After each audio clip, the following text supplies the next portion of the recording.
ఎలా చెప్పాలో ఎమోషన్స్ నాకు తెలియట్లేదు, ఏం మాటలు తెలియట్లేదు. ఈరోజు నేను ఇక్కడ ఉన్నానంటే బికాస్ ఆఫ్ రామోజీరావు గారు. గొప్ప మనిషి అండి ఆయన.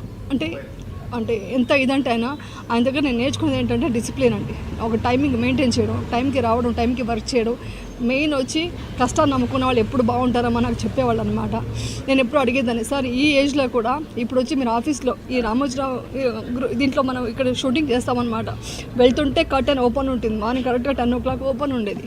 అప్పుడు అడిగేదాన్ని నేను, సార్ ఎలా సార్ అంత టైంకి వస్తారు, ఇంత వర్క్ చేస్తారు ఈ వయసులో అంటే, నాకు ఇష్టమైందే వర్క్ చేయడం అమ్మా, క్షమించాలి అని చెప్పేవాళ్ళు. అది కాకుండా ఆయన చాలా గొప్ప మనిషి అండి. అంటే మానవత్వం ఉన్న మనిషి. అంటే మన ఏ చిన్న స్థాయిలో ఉన్నా కూడా కష్టపడి పనిచేసేవాళ్ళంటే ఆయనకి చాలా ఇష్టం అనమాట. సో వాళ్ళని గౌరవించి వాళ్ళు ఏ స్థాయిని చూడకుండా వాళ్ళని వాళ్ళ ఫ్యామిలీ లాగా ఫీల్ అయ్యేవాళ్ళు అనమాట.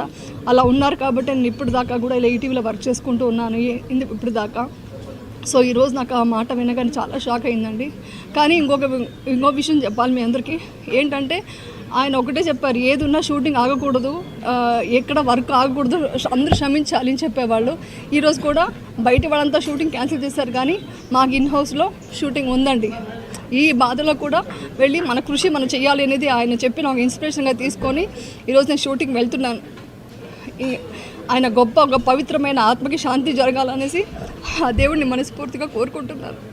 Thank you.